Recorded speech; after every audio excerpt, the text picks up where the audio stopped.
be outrageous for us to say that a similar type of ceremony would have gone on here at Cruachan, where we know from the dating just over there at King Daithí's Mound that people are directly active on the landscape. I could have said much quicker, we think that our Iron Age phase is beginning about 2.5 metres down below our feet, but that's why we think it, because it bears such a remarkable resemblance to the excavation at Amon Macha. And this culminates then in a circular structure built up on top, 32 metres wide, which is pretty much the entire of the top of the mound here, built on top, mimicking or echoing what's buried down below. So this appears to be like the culmination of the Iron Age phase of building here as well. And I've got a larger blow up of that as well. So this temple structure that stood on top of here, this is its foundation. You can see there's a double ring of fence post holes around it, which means it could have supported a roof.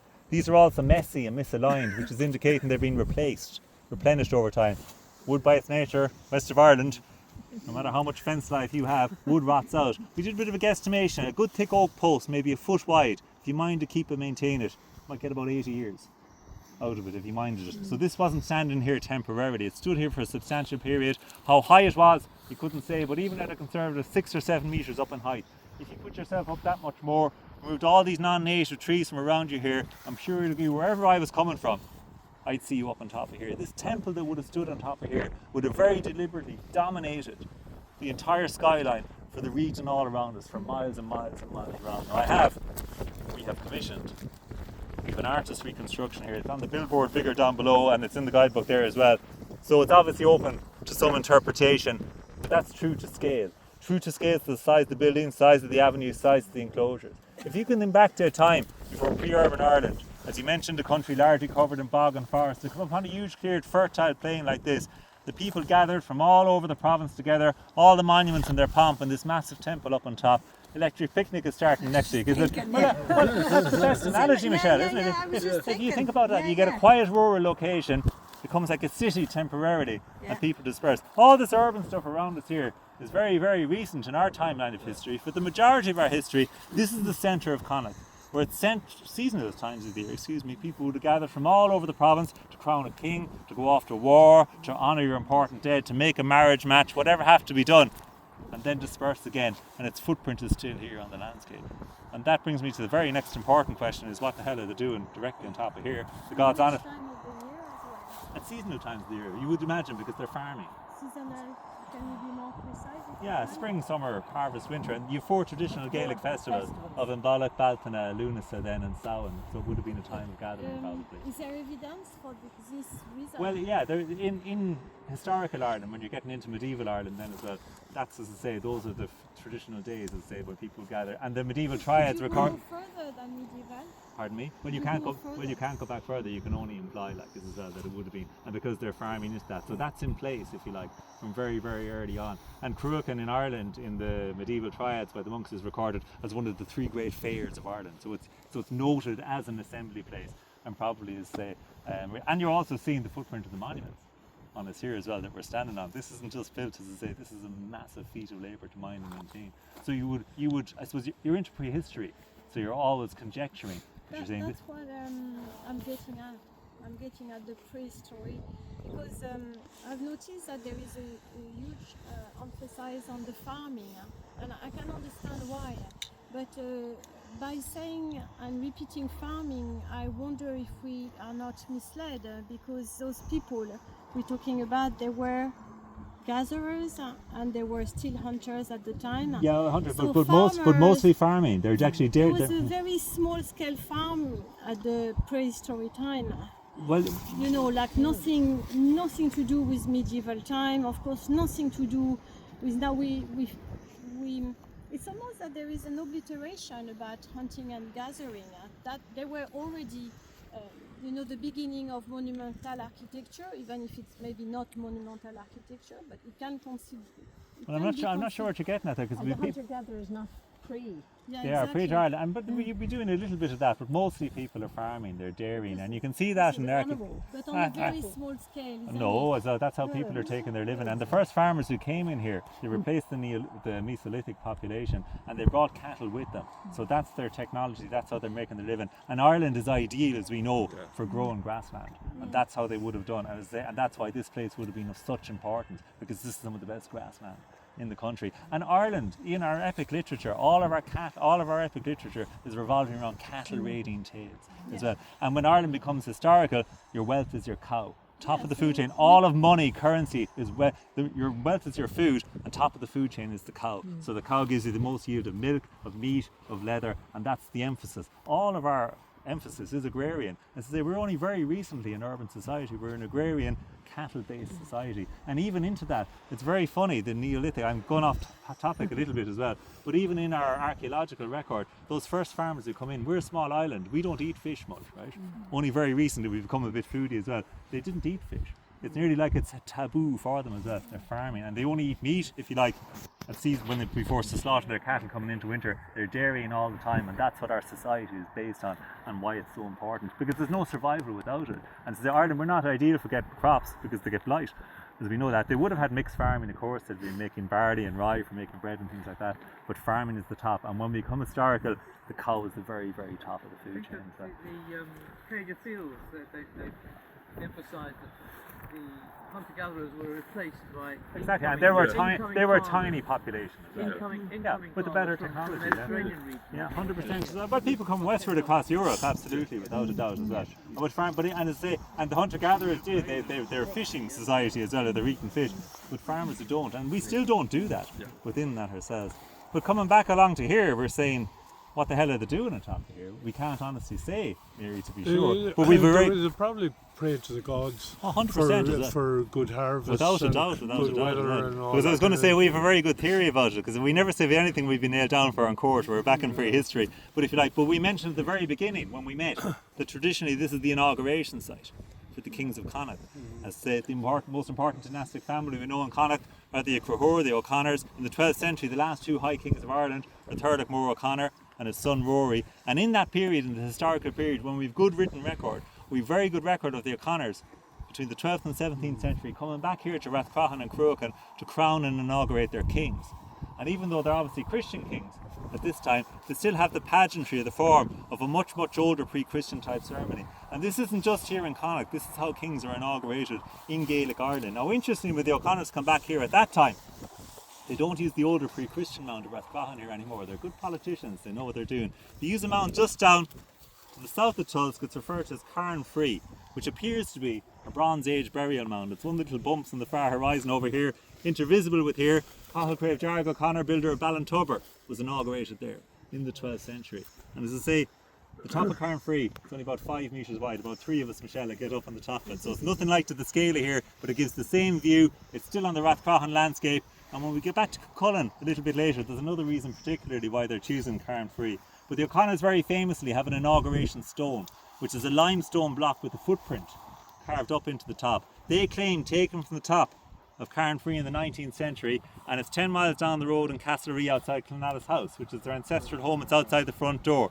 So we've got a question for the fellas here, and the girls are exempt, and you'll know why in a minute. If you see that stone, next time you see it, I'm going to ask you, would you put your foot in it, right? And if I'm doing my job, you might say no, and if you're saying yes, well, I don't know what that says about you, but we'll see. So again, reconstruction, and again, all of these images I have here, you're welcome to look at them. They're all in the guidebook as well. There's a reconstruction we commissioned of what a Gaelic inauguration might have looked like back in the day. And the O'Connors would have a regathering of all the factions of their clan back here to Cruachan, and a candidate for kingship would be selected. Now, Irish kingship went in the male line, but it didn't necessarily go from father to son. It came from an election of what was referred to as the Dud of Finna. That was within 4 generations of a great-grandfather. So think back to your great-grandfather, all your male cousins in that line. That wouldn't be a smooth process. Very importantly, this kingship candidate had to meet certain criteria. Very, very importantly, he was to be physically perfect, unblemished to represent his people. Rory O'Connor, last High King of Ireland in the 12th century, and he became king. He blinded 2 of his brothers and cut something fairly vital off another one, I won't mention what. But my point is, he blemished them. Echoed in our mythology, the king of the other world was a figure named Nua the Arrogant Love, the Silver Hand. In the Battle of Moytura, his arm was severed in combat, replaced by a silver one, but he was forced to relinquish his kingship due to the blemish placed upon him. So a societal echo in our medieval mythology. So this perfect king will come onto the top of his mound, place his foot in his footprint, in view of all his people and territory. He's been inaugurated by this man, who's referred to as a Filla. Filla we know in Irish is a poet, but a poet we also know in Gaelic Ireland was much more than that. He was an historian, a genealogist, a seer, a diviner, keeper of the lore of the tribe. The chief filla, and it took 12 years to study to become this, was referred to as olive, which is still the modern day Irish word we know for professor. So it shows you the esteem of learning is held in. And we still hold writers and poets in Ireland, don't we? In great esteem, and it's an echo of that. So a very important man to perform this inauguration. So I have King foot in his footprint, he's inaugurated by his olive, and you have all his people in territory, and a type of ceremony that was referred to in Irish as banish ri. And banish is the Irish word for a wedding, and ri we know for a king. So it's a kingship marriage. So we've got a marriage ceremony coming on here. So the king foot in his footprint is obviously the husband. Usually to have a marriage, you need one other fairly important element. You have to marry something. And again, it's maybe answering, coming back to your question, Mary, as well. What he's marrying is 100% the land directly underneath him, because it's again a farming. I know I'm always emphasising it, but it's true. A farming and agrarian society. The welfare of the people depended on the good condition of the kingdom. It was referred to in Irish at that time as a fear flahaman, which is a prince's truth. It's why the king was to be physically perfect. He used to be a mirror of the condition of the kingdom itself. So the king, by symbolically wedding himself into the female entity of the landscape, is taking responsibility for its condition, the production, the harvest, the survival of his people. If you're a king of a farming society that's going to starve without the harvest and you're not providing that, well, what use are you? It's the only thing, isn't it? It's the most vital thing. Now, in our literature, all the areas of Ireland have a goddess type figure associated with them. We mentioned maca up in Ulster. So when maca first came into Ulster, the trees there were so heavy with the fruit in them, the boughs were bent down double, touching the ground. We saw when she was taken away against her will, the Ulstermen got nine generations of labour pains. That's pretty hard, if you like. The centre of the country, the Hill of Uisneach, is associated with three goddess figures, Eru, Banva and Fola. In our literature, Ireland has been known by each of these names at a period in its history, still referred to as Era today. There's a recent academic suggestion that of Old Irish, Eru translates as plentiful land. So that's what the name of Ireland means within itself. The Romans called this place Hibernia, land of winter. You'd wonder why they came up with that as well. I'd say they came up here one fine summer's day and it started hailstone and they went back down and said, God, no more of that as well. And we come to Connacht here, and who we got? Well, we've Maeve. Well, we know Maeve. Maeve was Iron Age warrior queen, lived on top of here, caused trouble all over the country, arguing about bulls with her husband. But we're thinking her in a different light now, because in our stories and texts as Queen of Connacht, she has up to 7 different husbands and lovers. She's a constant. The king is a temporary figure. There's another version of her called Maeve le Jarrag, a goddess associated with the hill of Tara in County Meath, not thought to be one and the same as her own Maeve of Cruachan here. That Maeve is said to be married to 5 consecutive High Kings of Ireland. They said there could not be a king in Tara unless Maeve first consented to wed him. So there's one Maeve and a dozen husbands. So there's 2 ways to look at that. There's your Iron Age, larger than life queen, or the second is Maeve is a constant and never changes. And the king is a temporary figure who comes and goes according to his abilities. So much more likely, we'd say, as you look around at this good, beautiful, green, fertile plain of Connacht around you, you'd say that that's Queen Maeve. That she's the landscape, the territory, the sovereignty of Connacht itself. That the king in Ireland would symbolically marry in order to ensure the welfare, the survival of his people. And that the literary character of Maeve, that we all know and love so well, is an echo of this earlier territorial figure and bears her characteristics. So her numerous husbands, she's said to reign for 88 long years. She's always a beautiful, young, desirous, fair-haired queen. Her name Maeve is a derivative of mead, the honey drink, and so it can be translated out of Irish as she who intoxicates. And there's accounts again in our mythology of kings being bestowed kingship by a beautiful maiden representing a goddess by giving him a drink. And 20th century scholars were extremely excited about this. They said Maeve was the mead woman, smoking gun, she's the goddess figure. That route is extremely strongly challenged now. But we would say, think of the amount of place names, something you mentioned, John. That fallen pillar stone over there, certainly probably would have adorned a burial mound at one stage. It's called Mishkan Maeve, which is Maeve's Heap by the locals here. Also the same as the name of the cairn, someone mentioned up on top of Knocknaray in County Sligo, Mishkan Maeve. There's 2 more Mishkan, where Maeve is also said to be buried. 2 more Mishkan Maeves up in Donegal, one in Inshone, one in Buncrana. Knockma below in Tuam is Maeve's Mountain, where she's also said to be buried. All across the north of Ireland, you have Ballyf with the Maeve, South with Maeve, over in County Louth, Barnavale. Everywhere you go, you find landscape features associated with her. You made the point, John, a landscape place doesn't get a place name in 2 weeks' time. They're known by that for a long time. And a lovely way to think for it, that literally, if you come west across the River Shannon, she's on Crayfleet the Costa here underneath you. It's all Maeve. So is Maeve buried here in Cruachan? Absolutely. Up in Sligo? Absolutely. Absolutely. All the way around. If you meet anyone from Sligo, though, you can tell her waving and writing here, tell her she's buried here. But that it's all Maeve you're looking at. And that brings me, and a nice way to think of it, that she's literally Connacht itself, if you like, or a literary representation of the territory of Connacht. It would be too simplistic thing to say, oh, there was one goddess Maeve. Probably lots of local versions of that. And this brings me very finally, you'll all know these guys. These are our Iron Age bog bodies up in the National Museum in Dublin. The bog, we know, anaerobic environments, great for preserving organic material, they have no right to. This is Cloneycavan man, based in the bog, Cloneycavan, County Meath, 2,300 years old. He's an Iron Age man. The sphagnum moss in the bog produces a tannin, which cures him red like leather, and he wears his hair up in a top knot. The old man bun, it's coming back into fashion now. The mullet is coming back, can you believe it? When they bring up a bog body with a mullet now, I'd be impressed to see that. But he had a resin of pine oil in his hair mixed up with animal fat.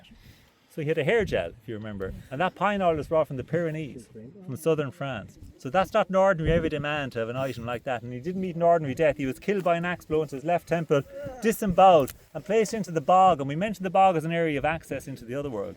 A bog is liminal, it's border-like. It isn't land, it's not water, it's acidic. If you plant crops there, they won't grow.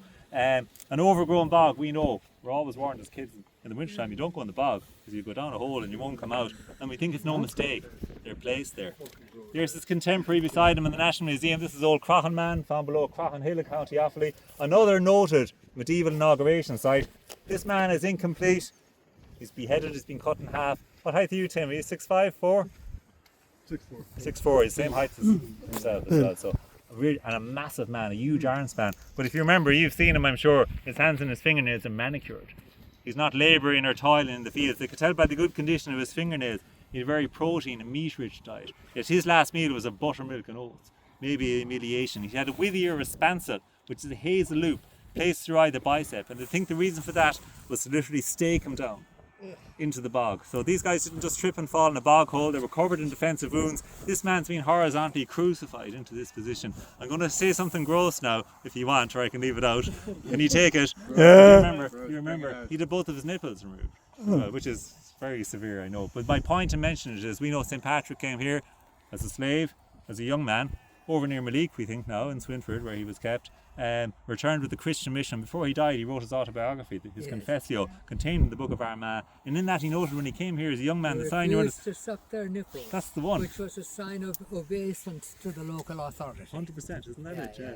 And he was unusual, that's why he wrote it down. And it was common in the Balkans and Turkey as well, apparently. But if you like, then the removal of that, is that taken away of your ability, as I say, a sign of your authority, if you like, a tearing down of that. So you have these high status men, hair pomade, hair gel, manicured hands and fingernails who've been ritually killed, overkilled, I'm sure you'd agree with me, and placed into the bog, a traditional area of access into the other world.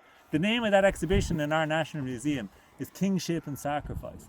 And so what we think is that these poor men, in your heart will go out, I don't even know is it the right thing to display them, there's still somebody, but that they represent a failed kingship, a harvest gone wrong, a need for change. And if you think about it, no political career ever ends well, does it? No matter how good you are, you can have 10 good years, it all starts to go wrong. If you're the person at the top, you're going to pay the price. So literally a King of Connacht, lads, if you want the job, you can come up on top of here, place your foot in your footprint, you're wedded to the Queen, native of Crook, and around you here. If you're a good, true, legitimate king, keeping your side of the bargain, the condition of your kingdom will be good, the harvest will provide, you may carry on. If not, out with you, bring on the next. The king is a temporary figure, and maybe in a couple of thousand years he'll be on display and some fella like me will be talking about it. So when we bring all our evidence in together, our large-scale ceremonial site, the medieval pageantry of the Gaelic inauguration, where the king joined himself to the landscape, our high-status men overkilled, ritually killed and placed in the bog, and the echoes of territorial figures we find from our medieval mythology, we think that could give us an insight into the type of ceremony that was going on up on top of here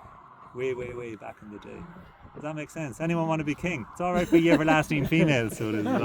So that's quite a thing. Now very quickly, and then I'll take it out, I'll release you from your bonds. When this structure on top was removed, it was replaced by this smaller cairn, which you can see you're standing on. It's nearly gone by the action of sheep and cattle, but you've all made you a little bit taller. You're all taller than me now. There's a watercolour from 1779, again in your guidebook, done by Gabriel Barringer, and you can see that mound is much more extant at that time. So you propose this purpose also, you can see it's making you elevate. So maybe an inauguration purpose. There's record on the annals in the 7th and 8th century of St. Patrick's Law and St. Kieran's Law being promulgated from here. Very late recorded interaction with the mound is in the 1850s by William Wilde, who's a physician from Castlereagh down the road, father of Oscar Wilde. He wrote a book in the 1850s, William Wilde, called Irish Popular Superstitions, where he noted on the first day of May the people of the area would drive their cattle onto the top of Rathcroghan, where we are here, where they'd ritually bleed their sides. So he says it wasn't unusual on the 1st of May to see the whole of this mound run red with blood, which they then set alight and burn as a form of purification ritual. We're putting the cattle out onto the fields for the summer. Now, we're a Christian country, he noted, but the old bloodletting and burning is certainly something probably an awful lot older. Now, in times of the famine, they didn't burn the blood, collected it up, mixed it with oats and barley, made a black pudding, but they're still doing that not so long ago. And as I said to you at the very start, I would argue very strongly this mound's still in use today. We're not making bog bodies or burning blood, we're doing tours. But it's the same idea, as I say, that's what's bringing us here. It seems we didn't get blown off the top very, very quickly, directly to our west here, and I mentioned that, and that's visible from the main road. You can see that mound in front of the trees. That's called Rathbeg. So Rath for force and Beug we know for small. But that's actually a Bronze Age burial mound. Bronze Age begins its life in Ireland anything up to 4,500 years ago. Yet this is looking in here to that. Just beyond it at the school is Rathmore. You'll know it on the Westward Road, huge medieval ring fort. The geophysics there showed a huge burning of the heart, maybe indication of feasting hall, placed on a dark winter's night before Netflix to get together in the shadow of Rathcroghan and tell the tale. Down to our southwest, I mentioned Rathnadarab, King Dahi's Mound, Cloughan na Gorp. The cave is just down beyond that stand of trees. We're going to drive around there in a couple of minutes' time. I mentioned the current free monuments over to our northeast here, Rathcreg, Toberrory, Flanagan's Fort, you name it. Every monument, every era is all focusing into this, and you can talk